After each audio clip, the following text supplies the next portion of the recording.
năm 2026 có thể là năm cuối cùng chúng ta được phép sống như cũ. Và cũng có thể là một năm mà cuộc phân loại thầm lặng của nhân loại bắt đầu.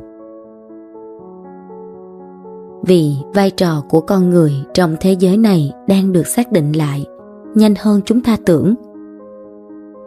Vào những ngày đầu năm mới, khi bầu trời còn tranh sáng trên tối trong làn sương mờ, khi khói trầm bắt đầu lan khắp căn phòng nhỏ, tôi thường ngồi tĩnh lặng trong thiền định. Không vội vàng, không ồn ào. Tết vốn là một điểm reset cho tâm hồn. Một khoảng nghỉ giữa những chu kỳ sinh học. Một niềm tin rằng sau đó mọi thứ sẽ tiếp tục với những kế hoạch tốt đẹp. Tôi tin rằng giá trị lớn nhất của Tết không chỉ nằm ở những lễ nghi hay lời chúc. Nó nằm ở khả năng bắt đầu lại. Bắt đầu lại với lòng khiêm cung hơn, với sự hiểu rõ mình hơn, và với một trục nội tâm vững vàng hơn.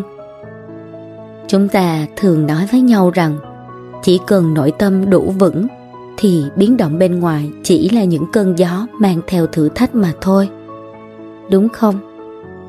Nhưng nếu con gió ấy không còn là một sự thay đổi nhỏ thì sao? Nếu đó là một cơn lốc đủ lớn để định nghĩa lại toàn bộ vai trò của con người trong một thế kỷ hoàn toàn mới và lạ lẫm, thì chúng ta sẽ phải chuẩn bị như thế nào?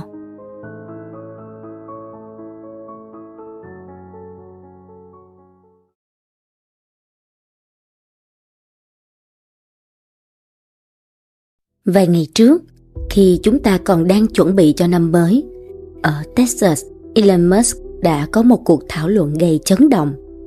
Ông nói về điểm kỳ dị công nghệ, thời khắc mà trí tuệ nhân tạo không chỉ hỗ trợ mà bắt đầu vượt qua năng lực của con người. Ông cho rằng chúng ta đã bước vào một giai đoạn mà những gì từng định nghĩa giá trị, bằng cấp, kinh nghiệm, thậm chí cả lao động trí óc cũng có thể trở nên lỗi thời chỉ trong vài năm ngắn ngủi. Sự phát triển của AI trong năm 2026 sẽ không đơn thuần là một bước tiến kỹ thuật, mà có thể là một bước nhảy đột biến, đủ sức làm lung lay các mô hình lao động, học thuật và xã hội đang hiện hữu. Thông tin ấy đã được lan truyền khắp trên các diễn đàn và truyền thông. Nó truyền cảm hứng, nhưng cũng gieo vào lòng người nhiều những bất an khó gọi tên. Câu hỏi được đặt ra là không phải bước tiến công nghệ sẽ mạnh đến đâu, mà là khi máy móc có thể làm gần như mọi thứ, con người sẽ đứng ở đâu?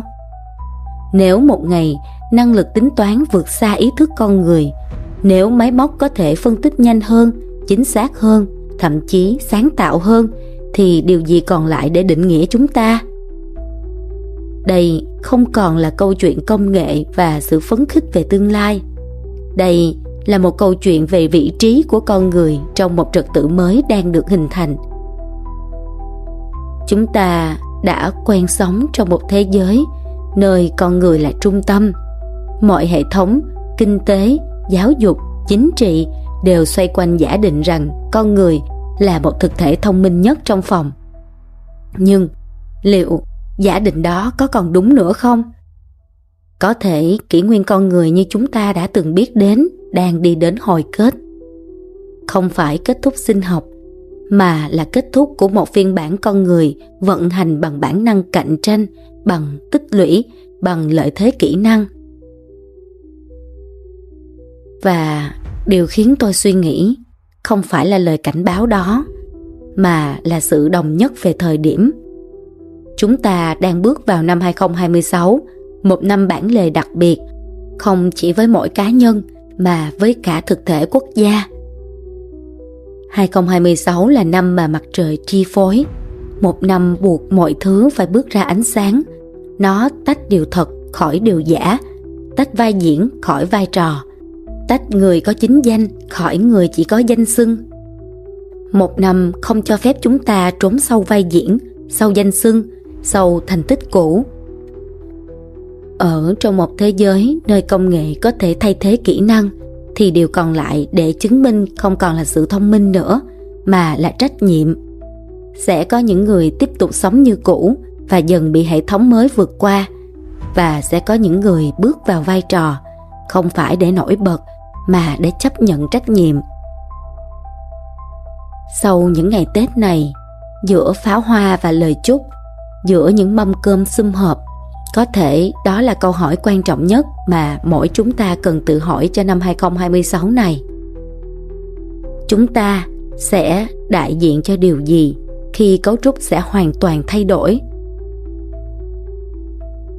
Vì 2026 không hỏi chúng ta kiếm được bao nhiêu, nó sẽ hỏi chúng ta chọn đứng ở phía nào của sự trưởng thành để vượt qua.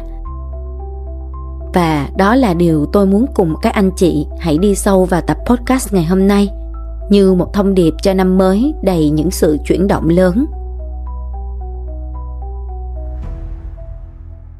Nếu anh chị đã sẵn sàng, hãy ngồi xuống cùng một ly trà ấm và chúng ta sẽ bắt đầu cuộc trò chuyện ngày hôm nay.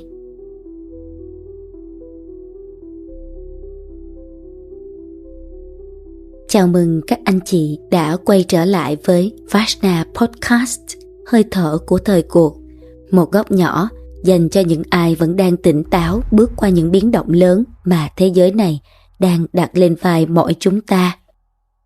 Tôi là Vajna Thiên Kim.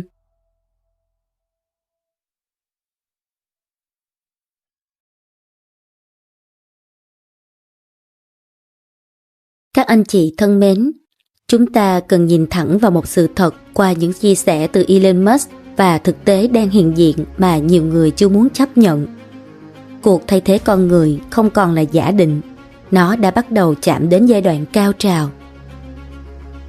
Chỉ vài năm trước thôi, việc cấy một con chip vào não người để điều khiển máy tính nghe cứ như một bộ phim khoa học viễn tưởng, nhưng cho đến hôm nay, Neuralink đã bước ra khỏi phòng thí nghiệm và thực hiện ca cấy ghép thử nghiệm trên người thật. Điều đó có nghĩa là gì? Điều đó có nghĩa là lằn ranh giữa sinh học và công nghệ đã bị xuyên thủng. Chúng ta không còn nói về phần mềm hỗ trợ con người. Chúng ta đang nói về công nghệ can thiệp trực tiếp vào hệ thần kinh. Cùng lúc đó, các hệ thống robot phẫu thuật thế hệ mới không chỉ hỗ trợ bác sĩ, chúng đang được thiết kế để học và trực tiếp thực hiện phẫu thuật. Một bác sĩ có thể trải qua vài nghìn ca mổ trong cả một sự nghiệp cả đời, nhưng một hệ thống robot AI có thể hấp thu dữ liệu từ hàng trăm nghìn, thậm chí hàng triệu ca trên toàn cầu gần như tức thời, mà nó không mệt, không run tay, không bị ảnh hưởng bởi tâm trạng, cũng không cần tăng lương.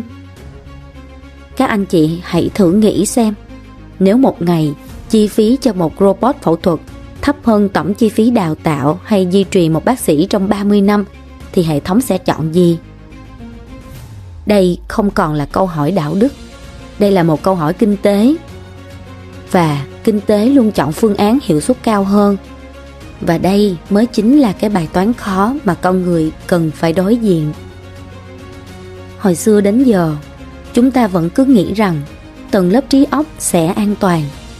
Nhưng lần đầu tiên trong lịch sử hiện đại, nhóm người học nhiều nhất, đầu tư cho giáo dục nhiều nhất, lại là nhóm có nguy cơ bị thay thế nhanh nhất. Trong các cuộc cách mạng trước đây, máy móc thay thế sức cơ bắp, công nhân dây chuyền, lao động tay chân sẽ là nhóm bị ảnh hưởng trước tiên. Nhưng lần này thì khác. AI không nhắm vào sức cơ bắp, nó nhắm vào năng lực xử lý thông tin. Và năng lực xử lý thông tin chính là nền tảng của tầng lớp trung lưu hiện đại, những người sống bằng lợi thế tri thức. Chúng ta trước giờ vẫn nghĩ học vấn là tấm khiên bảo vệ. Nhưng điều gì xảy ra khi máy móc có thể đọc toàn bộ kho kiến thức của nhân loại chỉ trong vài giây? Điều gì sẽ xảy ra khi một hệ thống có thể xử lý hàng triệu bộ dữ liệu cùng lúc mà không mệt mỏi, không sai sót vì cảm xúc, cũng không cần thưởng lương? Sự khác biệt của AI so với Internet là ở đây. Internet chuyển công việc từ không gian vật lý sang không gian số. AI không hề chuyển, AI thay thế. Một sinh viên y, họ phải học thuộc các phác đồ. AI có thể truy xuất toàn bộ nghiên cứu lâm sàng mới nhất theo thời gian thực. Rồi một nhân viên văn phòng có thể mất cả tuần để tổng hợp báo cáo tài chính, nhưng một hệ thống AI chỉ có cần vài phút là nó có thể tổng hợp toàn bộ báo cáo tài chính với độ chính xác cao hơn và chi phí gần như bằng không. Rồi một kế toán cần rất nhiều kinh nghiệm và sự tỉ mỉ để tổng hợp dữ liệu, thì AI có thể xử lý hàng triệu dòng số tức thì. Một luật sư thì sao? Họ cần hàng tuần để nghiên cứu hồ sơ và kết nối những mảng lớn của thông tin, thì AI cũng có thể đọc toàn bộ chỉ trong vài phút. Và cái mà chúng ta đáng phải nghĩ là một người thì có thể mệt sau khoảng 5 đến 6 giờ làm việc, nhưng máy móc thì không mệt. Một người có thể ảnh hưởng bởi tâm trạng, bởi lo âu tài chính, bởi áp lực gia đình, còn máy móc thì không có cảm xúc. Khi chi phí nhân lực tiến về gần không, điều tất yếu xảy ra là giá trị của lao động trí óc nó sẽ cũng tiến gần về không. Đây không phải là viễn cảnh nào đó xa xôi, nó đang dần trở thành thực tại. Thật ra chúng ta đã manh nha thấy điều này ngay tại Việt Nam rồi. Các công việc dịch thuật cơ bản đang bị AI thay thế. Soạn thảo hợp đồng mẫu có thể được hệ thống tạo ra chỉ vài giây. Thiết kế sơ bộ, phân tích dữ liệu, thậm chí là lập trình cơ bản, tất cả đều đang tự động hóa từng phần. Những gì trước đây cần 5 năm đại học và 3 năm kinh nghiệm tích lũy thì giờ đây có thể được mô phỏng bằng một mô hình ngôn ngữ được huấn luyện trên hàng tỷ dữ liệu. Và tầng lớp trung lưu, trí thức chính là nhóm bị kẹp giữa hai lực ép. Họ không đủ giàu để sống bằng tài sản. Họ không đủ kỹ năng thủ công để khéo léo chuyển đổi. Họ sống bằng tri thức và khả năng tính toán dữ liệu. Khi những điều đó mất giá, họ mất vùng an toàn. Đây cũng là cái điều mà Kim quan sát thấy nhiều phụ huynh và sinh viên chưa thực sự đối diện.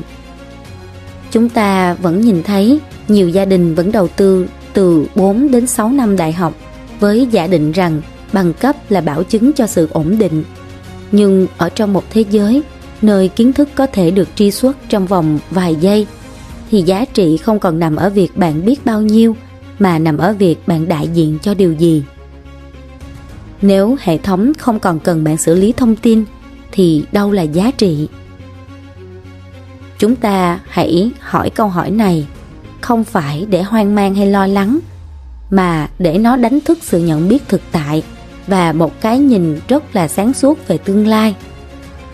Bởi vì 2026 không phải là năm khủng hoảng bề mặt, mà nó là năm bắt đầu một cuộc phân loại âm thầm, và tầng lớp trung lưu sẽ cảm nhận rõ nhất sự rung lắc này.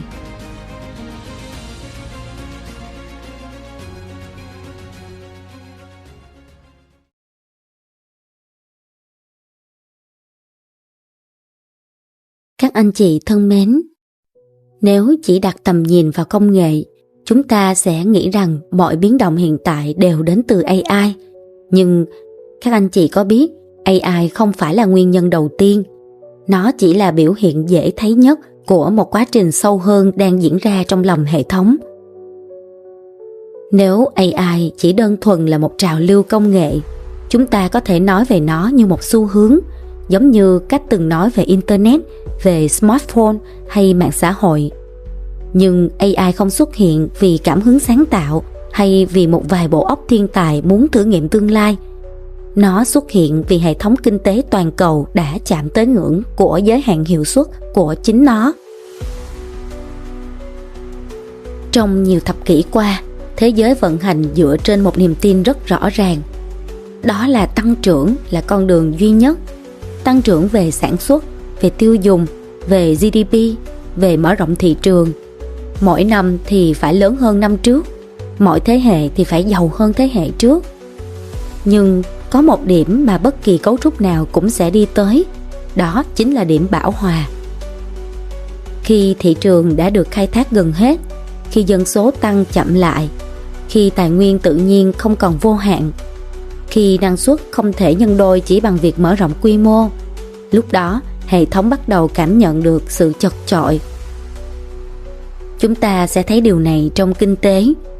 Nhiều nền kinh tế lớn phải dùng nhiều nguồn lực hơn để tạo ra cùng một mức tăng trưởng như trước đây.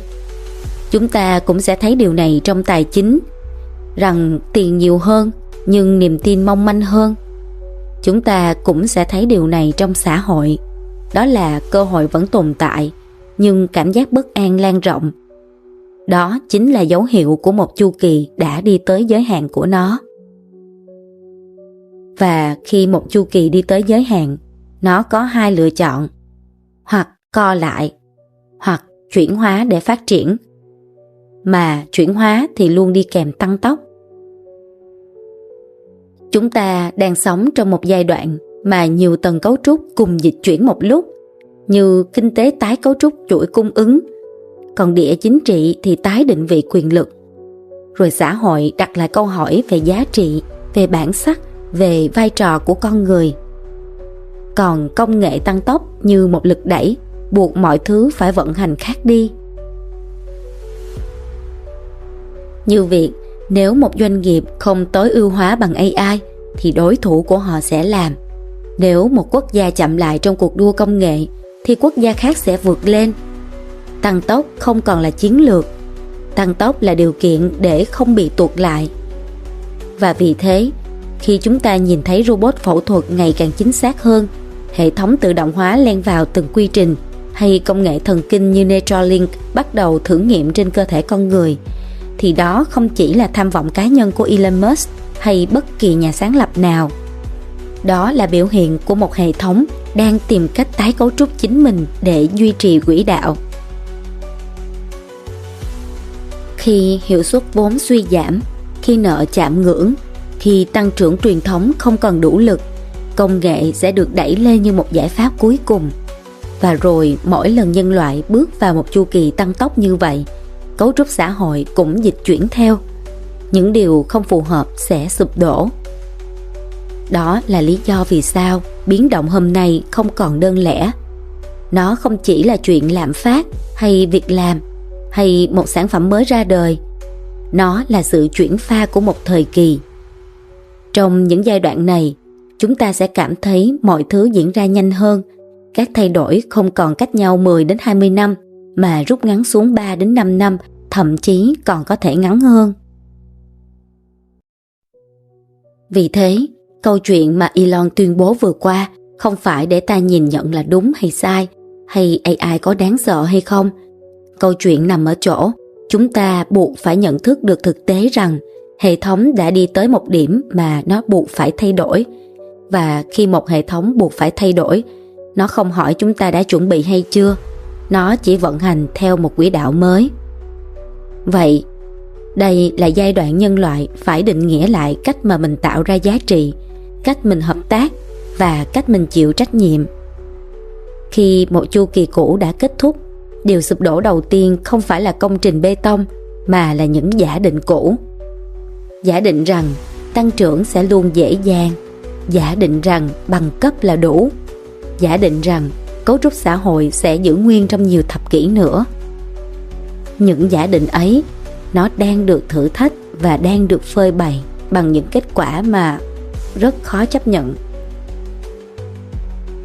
Vậy cho nên, ở trong tương lai, rất gần thôi, điều còn lại là mỗi người sẽ lựa chọn thích nghi như thế nào trong cái quỹ đạo mới.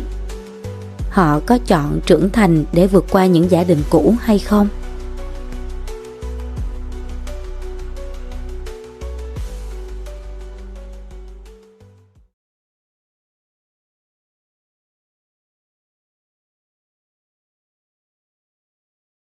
Các anh chị thân mến, những gì Elon Musk chia sẻ không còn nằm ở trong vùng tưởng tượng.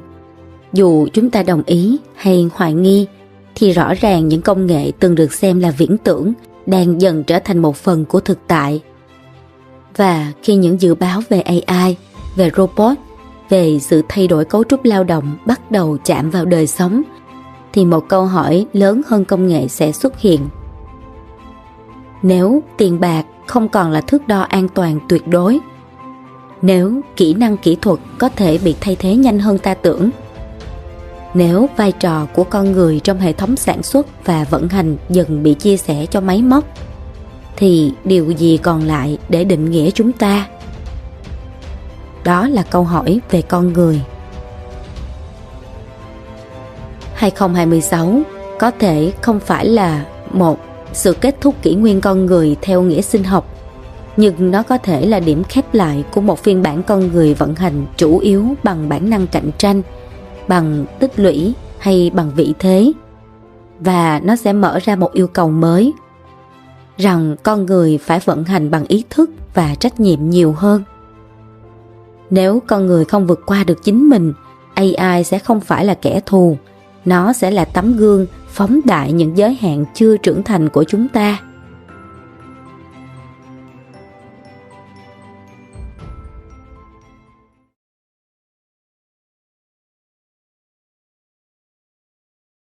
Các anh chị thân mến, nhưng ở trong mọi chu kỳ, sự đe dọa luôn song hành với cơ hội. Cân bằng chưa bao giờ biến mất khỏi thế giới này. Khi một cấu trúc cũ chạm tới giới hạn, không chỉ sự rung lắc xuất hiện, mà cả cánh cửa chuyển hóa cũng mở ra. Đây chính là thông điệp Kim muốn gửi tới các anh chị trong năm mới Bính Ngọ, một năm của mặt trời, mang theo năng lượng của tính chính danh và trách nhiệm. Là một năm mang tới cơ hội để mọi người bứt phá, nhưng không phải bằng cách chạy nhanh hơn công nghệ, mà bằng cách đặt nền móng vững vàng hơn cho chính mình. Nếu AI có thể làm lu mờ năng lực kỹ thuật thông thường, thì điều còn lại không thể sao chép, đó chính là sự chính danh, đạo đức và khả năng dẫn dắt. Không phải dẫn dắt đám đông bằng khẩu hiệu, mà dẫn dắt bằng sự rõ ràng và trách nhiệm trong vai trò của mình. Một giá trị nữa mà AI chắc chắn không thể thay thế con người, đó là giá trị nội tại. Điều này là một cái bí mật mà Kim muốn bật mí một chút xíu cho các anh chị trong tập này.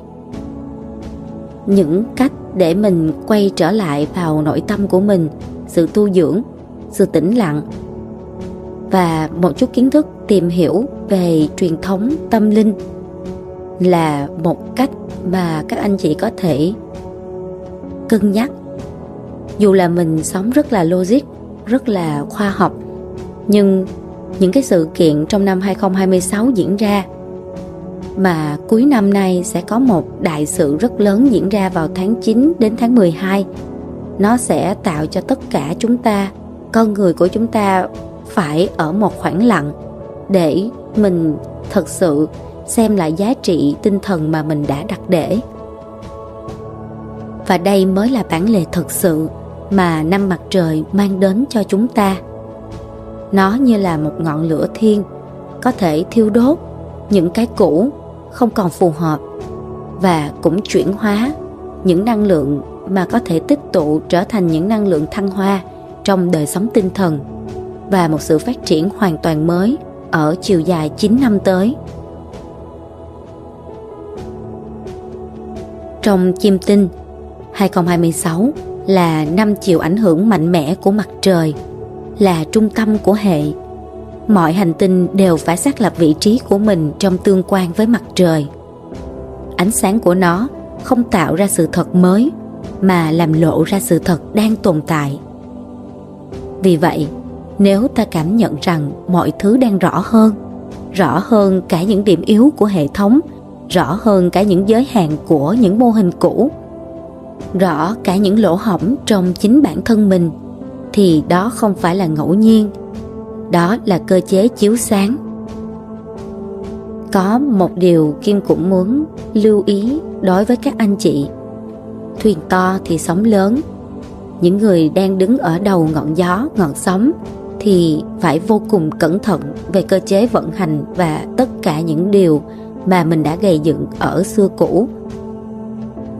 Bởi vì lỗ hổng sẽ hiện ra, và đây là cơ hội cuối cùng để các anh chị có thể reset và thanh lọc lại hệ thống của mình trước khi mặt trời chiếu rọi trực diện vào những điều mà ở trong quá khứ tất cả đã cùng làm. Có thể hình dung giống như mỗi người chúng ta đang đứng sau cánh gà của một sân khấu lớn. Có người đã quen đứng trong bóng tối, có người lại ẩn mình trong tập thể, lại có người dựa vào ánh sáng của người khác. Nhưng khi ánh đèn bật lên, mọi thứ sẽ thay đổi. Dưới ánh sáng của mặt trời, không còn hậu trường đủ sâu để ẩn nấp lâu dài. Mỗi người sẽ đều phải bước ra với vai trò thật của mình, không phải vai diễn mượn tạm, không phải lớp áo xã hội khoác lên cho vừa mắt người khác, mà là vị trí thực sự của mình đang giữ ở trong trật tự chung. Tinh thần cốt lõi của 2026 không nằm ở việc tạo ra quyền lực mới, nó nằm ở việc phơi bày quyền lực thực sự. Ánh sáng không ban phát ân huệ, nó cũng không trừng phạt, nó chỉ làm lộ rõ điều gì có nền tảng thật, điều gì tồn tại nhờ sự mập mờ. Và thời gian dành cho sự nhập nhằng đã đến hồi kết. Ai là ai? Không còn là câu hỏi triết lý để suy tư trong những buổi trà chiều. Nó trở thành một vấn đề vận hành rất cụ thể. Danh tính, chính danh và vị trí của mỗi người trong trật tự chung không thể tiếp tục bị trì hoãn. Điều gì không được gọi đúng tên sẽ trở thành gánh nặng. Điều gì không được đặt đúng chỗ sẽ dần mất lực nâng đỡ. Còn ở tầng sâu hơn, mặt trời cũng là Agni, là ngọn lửa chuyển hóa. Nhưng ngọn lửa ấy không thiêu đốt bằng bạo lực, nó thiêu đốt bằng sự thật. Và dưới ánh sáng đó, sự thiếu minh bạch hay thiếu trách nhiệm đơn giản là không còn chỗ để ẩn mình. Vì thế, 2026 là năm của việc gọi tên và đứng vào vị trí thật của mình. Không phải ai cũng có thể bước lên cao hơn, nhưng mỗi người đều phải chấp nhận bước ra khỏi sự mơ hồ để tỉnh táo và nhận thức đúng hiện thực. Và chính từ khoảnh khắc mà ta đứng rõ ở trong ánh sáng, thì những hệ quả tiếp theo ở cấp độ cá nhân, xã hội, thậm chí toàn cầu mới bắt đầu vận hành một cách minh bạch. Vậy, chính danh và trách nhiệm có nghĩa là gì? Đó không phải là việc mình trở thành lãnh đạo, không phải là việc có danh tiếng, càng không phải là việc có quyền lực lớn trong xã hội. Mà chính danh là khi vai trò của mình khớp với cái giá trị thật mà mình mang ở bên trong. Là khi những gì mình nói, những gì mình làm và những gì mình đại diện nó không mâu thuẫn với nhau. Ở trong những giai đoạn tăng trưởng dễ dàng, rất nhiều người có thể tồn tại nhờ cái danh xưng, một chức danh nghe hay bằng cấp và một vị trí với hệ số lương đáng mơ ước trong một tổ chức lớn. Nhưng khi cấu trúc chuyển pha, những lớp bảo vệ bên ngoài ấy sẽ dần mỏng đi. Hệ thống có lẽ sẽ không còn hỏi anh chị có bằng cấp gì, mà sẽ hỏi rằng anh chị có thể giải quyết vấn đề gì và anh chị mang lại giá trị gì cho sự phát triển chung. Một người làm kế toán có thể nghĩ rằng mình chỉ nhập số liệu, nhưng nếu nhìn sâu hơn, họ đang giúp doanh nghiệp hiểu sức khỏe tài chính của mình. Một giáo viên thì không chỉ là đang truyền kiến thức, mà đang hình thành tư duy cho cả một thế hệ. Còn một người làm kinh doanh, họ không chỉ bán sản phẩm, mà đang tạo ra một sự trao đổi giá trị và niềm tin. Thì việc chính danh bắt đầu từ việc xem xét lại và hiểu đúng vai trò cốt lõi của mình, chứ không phải vai trò được in trên tấm danh thiếp. Điều thứ hai, đó là chuyển từ tích lũy kỹ năng sang nuôi dưỡng năng lực. Kỹ năng thì có thể bị tự động hóa, phần mềm có thể làm thay những thao tác lặp lại, nhưng năng lực tư duy hệ thống, khả năng ra quyết định trong bối cảnh không chắc chắn, hay khả năng chịu trách nhiệm cho hệ quả, thì những điều đó không dễ bị thay thế. Trong năm mặt trời, ánh sáng không đo lường ta bằng việc ta biết bao nhiêu, mà nó đo lường bằng mức độ ta chịu trách nhiệm cho những gì mình biết hay đã làm. Và điều thứ ba, có lẽ đó là điều khó nhất, chính là xây dựng sự tin cậy, tính trách nhiệm. Ở trong một thế giới dư thừa thông tin, điều khan hiếm nhất không phải là kiến thức nữa, mà là người mà ta có thể tin tưởng, tin rằng họ sẽ làm đúng điều cần làm, kể cả khi mà không có ai quan sát, tin rằng họ không trốn tránh khi có vấn đề xảy ra, tin rằng lời nói của họ có trọng lượng. Đấy, chính danh không nằm ở việc người khác tung hô mình, nó nằm ở việc khi ánh sáng chiếu vào, ta không cần phải né tránh. 2026 không đòi hỏi tất cả chúng ta phải trở thành chuyên gia công nghệ, nhưng nó đòi hỏi mỗi người phải rõ ràng hơn với chính mình. Ta đang nắm giữ điều gì thật và điều gì là ảo, và ta có dám buông nó để bắt đầu lại hay không? Ta đang sống bằng quán tính hay bằng ý thức? Ta đang làm việc để tồn tại hay đang đảm nhận một vai trò có trách nhiệm? Ta đang tích lũy danh xưng hay đang xây dựng nền tảng? Nếu nói rằng AI là tấm gương phóng đại, thì chính danh là điều giúp ta không bị lu mờ trong tấm gương đó. Bởi khi kỹ năng có thể bị sao chép, khi kiến thức có thể được truy xuất trong một giây, thì thứ còn lại làm nên vị thế của một con người chính là sự rõ ràng nội tâm và trách nhiệm với vai trò của mình. Khi nhìn nhận được những điều này, bản thân của Kim không hề có sự hoang mang hay lo lắng.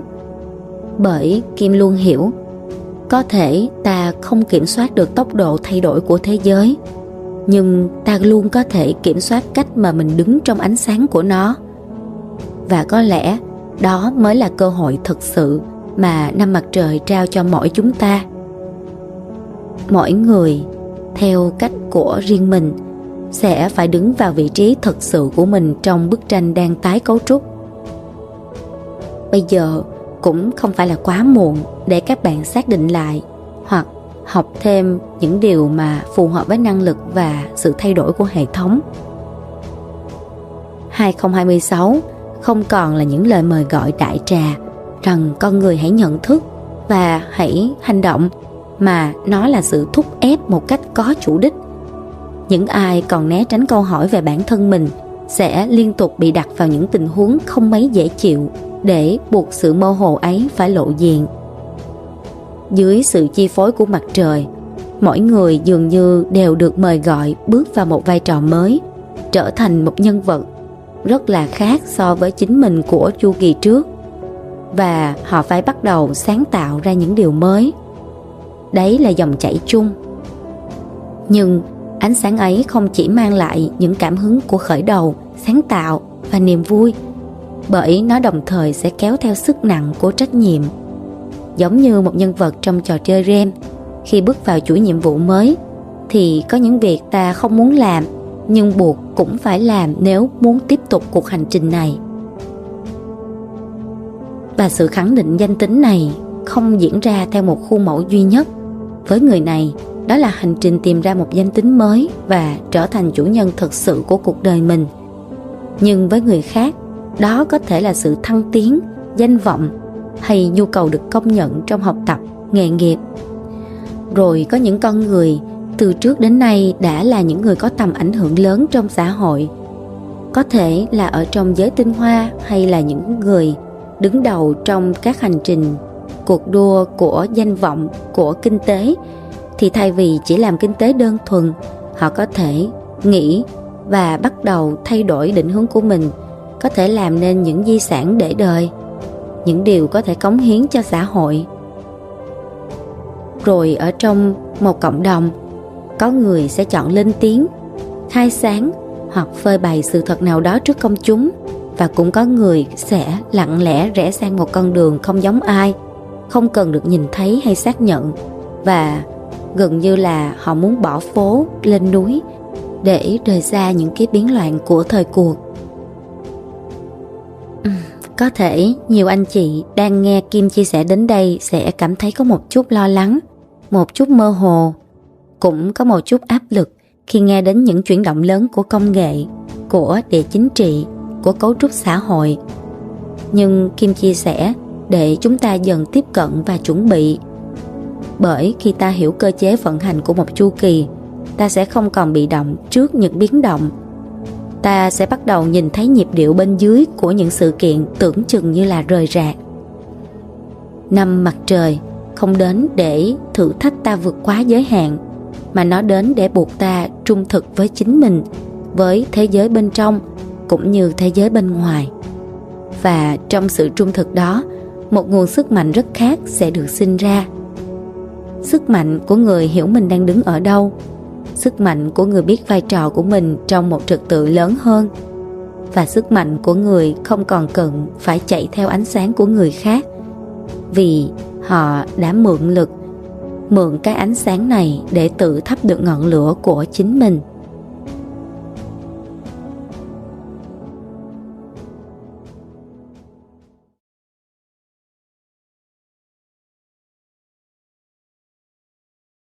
Các anh chị thân mến, 2026 là năm hệ thống kinh tế toàn cầu bắt đầu đo lường lại giá trị con người, và đi qua hết năm bản lề này, sự phân tầng sẽ dần rõ rệt hơn.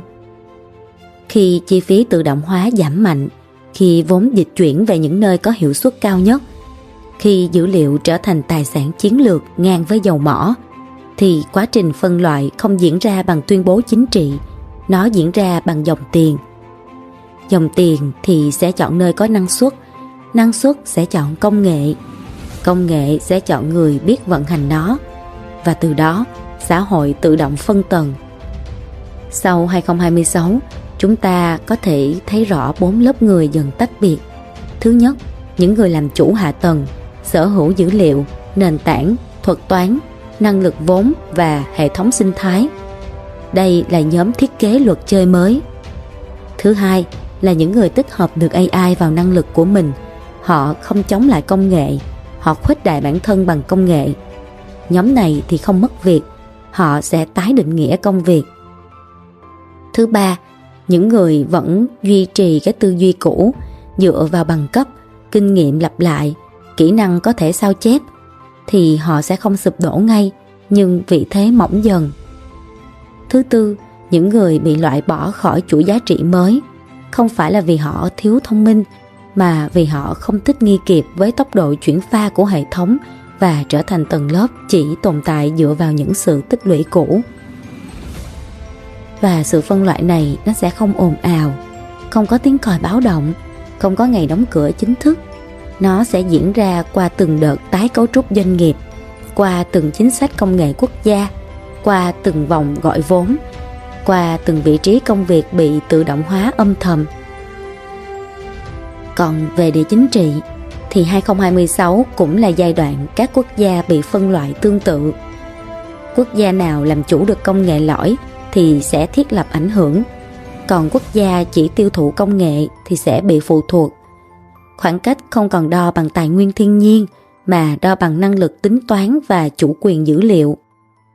Ở trong tài chính, vốn sẽ rời khỏi những mô hình tăng trưởng cũ dựa trên lao động giá rẻ và chuyển về những mô hình dựa trên trí tuệ nhân tạo, năng suất cao và khả năng mở rộng gần như vô hạn. Vì vậy, khi nói về 2026 là cuộc phân loại thầm lặng của nhân loại, Kim không nói về một sự kiện. Kim nói về cơ chế tái định vị con người, cơ chế tái định vị quốc gia, cơ chế tái cấu trúc tầng lớp xã hội. Chưa kể là sự thay đổi tầng lớp thống trị bằng tài sản như đất đai, chứng khoán, vàng mà thời kỳ trước nay đã được thiết lập, thì nó sẽ gây ra sự biến đổi khôn lường do hệ giá trị đang biến động nhanh, và chắc chắn sự tái thiết lập này cũng sẽ gây ra việc thay đổi những người hay là những bộ phận điều khiển trung tâm trong quyền lực. Sau năm 2026 đi qua, nhiều người sẽ không nhận ra mình đã bước sang một trật tự mới. Nhưng khi nhìn lại 3 đến 5 năm sau đó, họ sẽ thấy thu nhập, vị thế, cơ hội, sự ảnh hưởng, tất cả đã giãn cách rõ ràng hơn. Và điều quyết định không phải là bạn có sợ AI không, mà là bạn đang đứng ở đâu trong chuỗi giá trị mới. Cuộc phân loại sẽ không dựa trên tuổi tác, không dựa trên quá khứ, cũng không dựa trên danh xưng hay nền tảng sẵn có của bạn. Nó dựa trên một câu hỏi rất thực tế: bạn tạo ra giá trị gì trong một hệ thống đang tăng tốc như thế này? 2026 vì thế không phải là năm của hoảng loạn, nó sẽ là năm buộc mỗi cá nhân phải chọn vị trí của mình trong trật tự mới. hoặc là người vận hành công cụ, hoặc là người bị công cụ thay thế. Không có kịch tính, chỉ có sự dịch chuyển rất lạnh lùng của kinh tế và công nghệ. Và đó cũng chính là ý nghĩa thật sự của cuộc phân loại thầm lặng.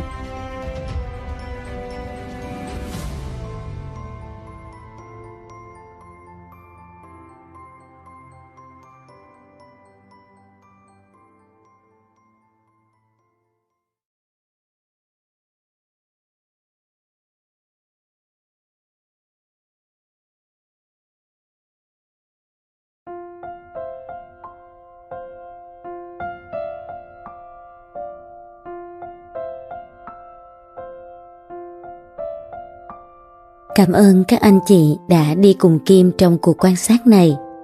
Và Kim cũng muốn nói thêm một điều. Mỗi tập podcast thì Kim không thể đi sâu và phân tích cặn kẽ từng lớp của một vấn đề lớn như AI, tái cấu trúc kinh tế hay phân tầng xã hội, địa chính trị.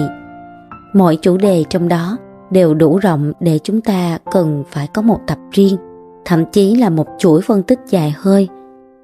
Nhưng Kim sẽ cố gắng trong thời gian tới tách từng mảng ra để mình có thể đào sâu hơn. Ví dụ như tầng lớp trung lưu sẽ biến đổi ra sao, hay quốc gia nhỏ nên định vị thế nào trong cuộc đua công nghệ, hoặc là cá nhân cần phải chuẩn bị kỹ năng gì trong 3 đến 5 năm tới, rồi dòng tài chính và dòng vốn sẽ dịch chuyển về đâu, và nơi trú ẩn an toàn của tài sản hay dòng tiền là ở đâu. Đây là những chủ đề mà chim tinh học dự báo cổ đại có thể phân tích từng giai đoạn và từng dữ kiện. Nếu anh chị quan tâm ở chủ đề nào, hoặc có câu hỏi cụ thể muốn Kim phân tích kỹ hơn, hay thể hiện những quan điểm mà anh chị muốn chia sẻ với Kim, thì hãy nhắn tin cho Kim qua email hoặc địa chỉ Facebook được để bên dưới ở phần mô tả và bình luận. Những câu hỏi thực tế của các anh chị sẽ giúp Kim chọn đúng trọng tâm để đào sâu, thay vì chỉ nói ở mức khái quát. Một lần nữa, chúng ta không thể kiểm soát tốc độ thay đổi của thế giới, nhưng chúng ta có thể nâng cấp mức độ hiểu biết của mình về nó. Và đó cũng chính là cách duy nhất để không bị đứng ngoài cuộc phân loại thầm lặng này. Và Vajna Podcast sẽ chia sẻ những chủ đề mang tính chất đặc thù, có thể không thông dụng để được đề xuất trên YouTube, nên anh chị có thể bấm đăng ký kênh hoặc bật thông báo để mỗi khi có tập mới thì không bỏ lỡ. Hẹn gặp lại các anh chị ở tập tiếp theo của Vajna Podcast vào mỗi tối thứ Sáu hàng tuần.